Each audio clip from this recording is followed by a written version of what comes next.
Everybody thinks that landlords get calls in the middle of the night to unclog toilets. That cannot be further from the truth. I've been doing this for 8 years and I have never received a call in the middle of the night for anything, let alone a clogged toilet. Guess what? In the middle of the night, people are sleeping. Irregardless of that false myth, I have set up systems and processes so that managing tenants and managing properties is a breeze so that I can do it passively. My name is Sam and I own over $40 million worth of real estate that I bought without using any of my own money. And I have a lot of tenants. We actually have over 265 doors currently. We have houses, we have apartments, we have everything in between. And I'm here to tell you that managing tenants can be extremely easy if you know what you're doing and if you set the property up in the first place to be maintenance free. I'm gonna show you how to do it so you experience little to no issues managing tenants. When I started thinking about getting into real estate investing, I had similar negative thoughts. I thought that being a landlord was going to be too difficult and too cumbersome to take care of the properties, and you have to take care of tenants and people. At my old job, I remember one of my customers actually had 3 rental properties and he was selling them and told me not to get into real estate because the tenants were a pain in the ass. I talked to him a little bit more and found out that he was basically a slumlord. He didn't take care of his tenants, he didn't do any approval processes, he just moved them in and let them be. If you do it that way, it can be a pain, but if you do it the right way, the way that I'm gonna show you, it's extremely easy and it's a great way to create wealth while providing safe housing for other people. I understand this fear that people have because fear is not knowing what's going to happen next. So you don't know what's gonna happen if you don't have a base level of knowledge. So I'm here to give you that base level of knowledge through real experience so that then you can make an informed decision, hopefully the decision to get into renting properties. Because if you look at the negative side of things, you look at the potential to maybe have to go repair things, more realistically just call somebody else to go repair those issues, you have to look at the positive side. If you're a glass half empty person, you owe it to yourself to be a glass half full person at least a little bit of the time. If you're gonna look at the worst case scenario, look at the best case scenario. In my opinion, the worst case scenario is you buy a few rental properties and it's not for you, you sell them and you break even. The best case scenario is you continue to build a rental portfolio that creates financial freedom, that creates wealth, and that allows you to control your future so you can do what you want when you want and not have money ever be an issue again. Now, of course, there was a little hyperbole there. However, the upside of doing this is ginormous and it will create financial freedom for you if you do it the right way. Something I've noticed as I've gotten into this space is there are way more good tenants than there are good landlords. There's a reason that some people hate landlords because there's a lot of slumlords out there. So the bar is not set extremely high. So if you have pride in ownership and you communicate and you care about your properties and you care about your tenants, you will be an amazing landlord and you will not have to deal with issues and headaches and bad tenants because there are so many good tenants out there just waiting for good landlords. So if you're a good landlord and you do the things I'm going to talk about here in a minute, you'll have your pick of tenants that will stay for a long time, that will pay on time, and that will allow you to passively create wealth. Being a good landlord and creating wealth passively doesn't even start out with a tenant. It starts out with the property you're purchasing. And if you purchase things the way that I do without using any of your own money and the BRRRR method, you're going to buy a distressed property, but then you're going to repair that distressed property. Almost every single property that we move our tenants into is just recently rehabbed, meaning we went in there, we fixed all the issues, we took care of potential future issues. We usually don't allow ceiling fans because that's just a potential maintenance issue. If our tenants want them, then we'll work out a deal with them,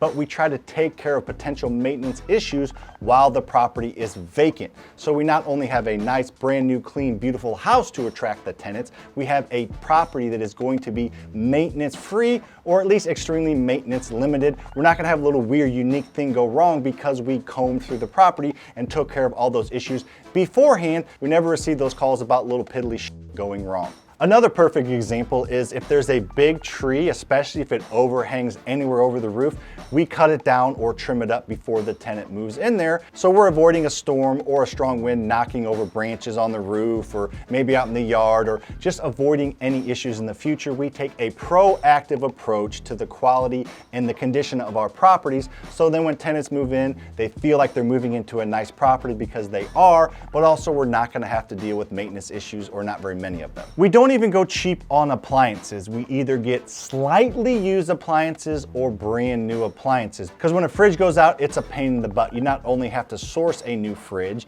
you potentially have to replace groceries or anything that went bad or spoiled in the fridge that went out. So you can get a super cheap fridge that's maybe gonna go out in a year or two, or you can spend a little bit of extra money at the beginning and have the tenant move in with a brand new fridge that you're not gonna have to touch for 10, 15, maybe 20 years.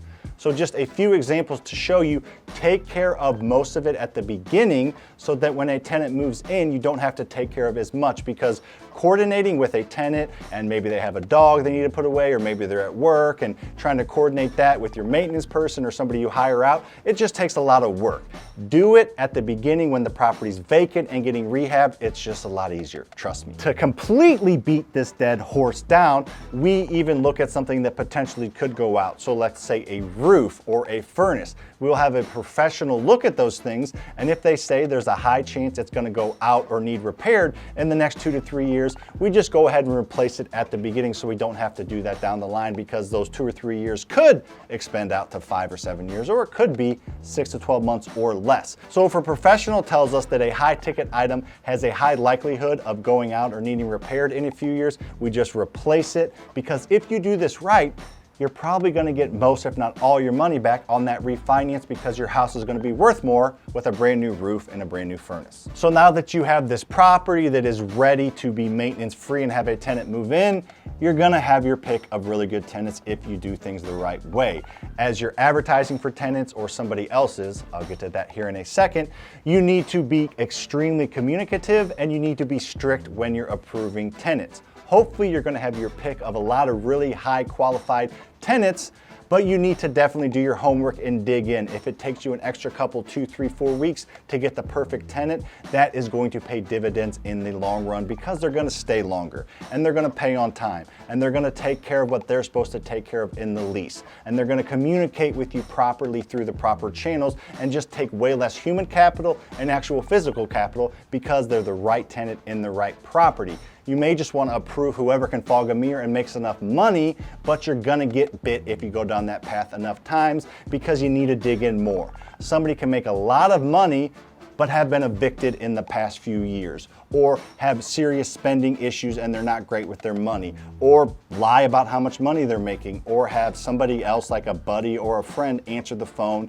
and pretend to be their old landlord. So there's a ton of different screening criteria I'm not gonna go into in this video, but just be strict up front.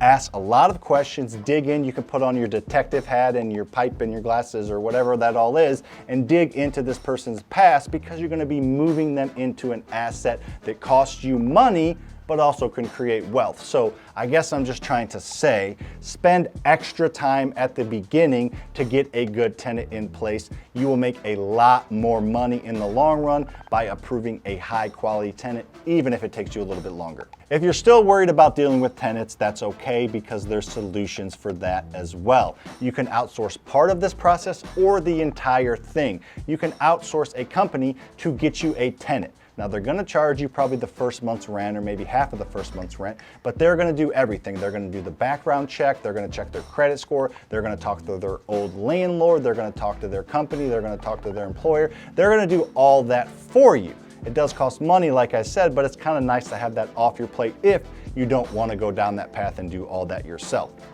Make sure they know your criteria, make sure they know what type of tenant you want, and let them go do that.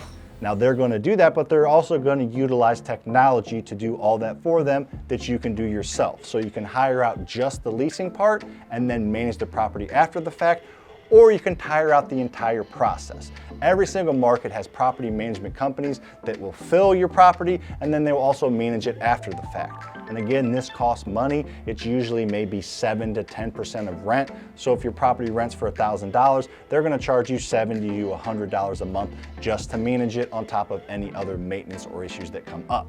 So it can cost a little bit of money, but if you're busy or don't have the right personality to be a property manager, it makes all the sense in the world to hire this part out, because you're not really going to be able to live off your income from your rental properties only having 5, 10, or even 15 rental properties that income coming in, that net cash flow after all expenses paid, is probably not enough to live on anyway. So might as well dig into that a little bit to pay for somebody else to do it if you don't want to manage that process yourself. Now, a lot of people like doing it. They enjoy connecting with a tenant. They enjoy taking care of them, and that's fine. Just know that you don't have to, you can. Buying rental properties the way that I do and creating wealth the way that I do can be overwhelming at first. So if this part scares you and is keeping you away from actually getting started, maybe you should plan on just hiring things out at first. It will help you focus on things that maybe you enjoy and things that you're better at, and then eventually you can take property management in-house, or if you find a property management company that you love, you can continue to feed them properties. And if you get enough properties, you can usually negotiate rates or negotiate fees so that you can positively cash flow a little bit more. Hopefully this video taught you that managing properties and managing tenants is not that scary, and it should not hold you back from your dreams of achieving financial freedom. If you want to become a better landlord and get the ball rolling quickly, check out this video over here so you can start your financial freedom path now. See you on the next one.